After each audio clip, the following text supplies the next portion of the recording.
बबलू हाथी सुबह सवेरे अकेले वन में टहलने के लिए निकला। वह अपने ही धुन में चला जा रहा था।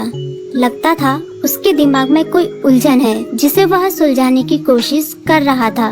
सड़क पर आगे बढ़ते ही उसके सामने चीकू खरगोश भागा। बबलू का पैर उसके ऊपर पड़ने ही वाला था कि चीकू जोर से चिल्लाया। उसकी आवाज सुनकर बबलू ने अपना पैर पीछे खींच लिया। कहाँ खोए हो बबलू भाई? कहीं नहीं, बस कुछ ऐसे ही सोच रहा था। किस बारे में? तुम जानकर क्या करोगे? शायद मैं तुम्हारी कुछ मदद कर सकूं। तुम तो जानते हो आजकल वन में कितनी चोरियां हो रही हैं, पर चोर का कोई अता पता ही नहीं है। इस बात को लेकर वन के सारे प्राणी चिंतित थे। वे वहाँ खुद को सुरक्षित महसूस नहीं कर रहे थे। अरे चीकू भाई, हम मजबूर हैं। हम चोर को पकड़ ही नहीं पा रहे हैं। वह बहुत चालाक है और अपने काम को बड़ी कुशलता से अंजाम दे रहा है। कहीं कोई सबूत ही नहीं छोड़ रहा। हमारे राजा इस बात को लेकर बहुत चिंतित हैं। यही कारण है कि हम सब इस बारे में सोच रहे हैं। अब तुम मेरी इसमें क्या मदद कर सकते हो? मैं कुछ सोचता हूँ, हो सकता है मुझे कोई उपाय सूझ जाए। प्रयास करने में कोई हर्ज तो नहीं है। तुम ठीक कहते हो चीकू, लेकिन वन के गुप्तचर भी अभी तक इसका कोई हल नहीं निकाल सके। इतना कहकर वे चुप हो गए। बबलू की बातों ने चीकू को सोचने के लिए मजबूर कर दिया। चीकू को उदास देखकर बबलू बोला, तुम अपना मन छोटा मत करो। मुझे अच्छा लगा कि तुमने मेरी परेशानी को समझा। कभी मैं भी इस वन के लिए गुप्तचर का काम करता था। एक बार मेरी टांग टूट जाने से मेरे अंदर फुर्ती नहीं रही। तब से मैंने यह काम छोड़ दिया। चीकू, तुम चाहो तो यह काम दोबारा कर सकते हो। वन के प्राणी ज्यादातर दिन में भोजन की तलाश करते हैं, वे रात को आराम करते हैं। तुम दिन रात दोनों में ही भोजन की तलाश में निकल सकते हो सकता है रात को तुम्हें कुछ ऐसी बातों का पता चल जाए जो हमारे काम की हो। हाँ बबलू, तुम ठीक कहते हो। मैं आज रात को वन में घूम कर इस बात का पता करने की कोशिश करता हूँ। थोड़ी देर बातें करके चीकू अपने बिल की ओर बढ़ गया और बबलू अपने रास्ते चला गया।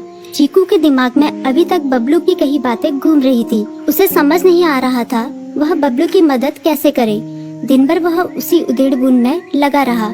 शाम होते ही चीकू कुछ सोचने लगा और वह चुपचाप बिल से बाहर निकल आया। पत्नी ने देखा तो बोली, इस समय कहाँ जा रहे हो? बाहर खतरा है। खतरा तो सुबह भी रहता है, लेकिन खतरों से डर कर हम भूखे तो नहीं मर सकते। मैं बाहर घूम कर आता हूँ। इतना कहकर चीकू रात को बिल से बाहर निकल आया। कुछ दूर जाकर उसकी नजर बंकू उल्लू पर पड़ी, जो कुछ ही दूरी पर था।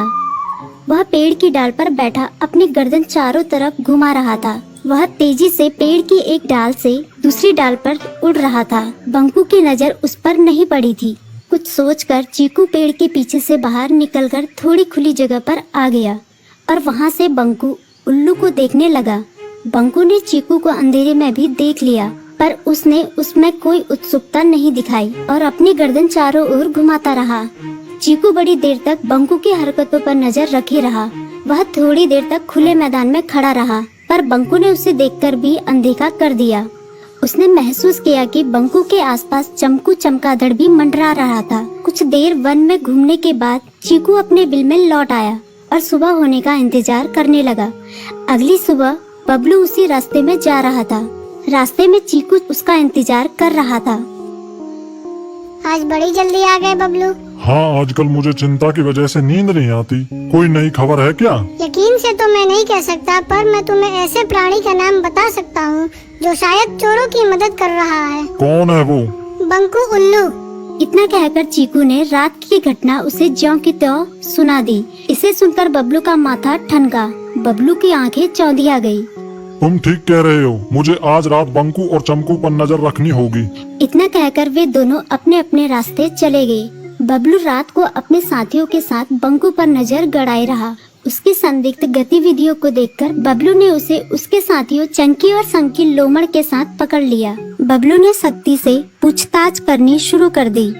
तुम इस समय बंकू चमकू के साथ क्या कर रहे हो? हम चारों दोस्त हैं, इसलिए साथ बैठकर बातें कर रहे हैं। चमगादड़ और उल्लू की दोस्ती तो समझ में आती है, पर लोमड़ के साथ दोस्ती कैसे हो सकती है? सख्ती से पूछने पर दोनों ने अपना जुर्म कबूल कर लिया और सभी चोरियों के बारे में बताया जो उन्होंने कुछ दिन पहले वन में की थी। बबलू ने उनके चोरी का सारा सामान भी बरामद कर लिया। बंकू और चमकू को अभी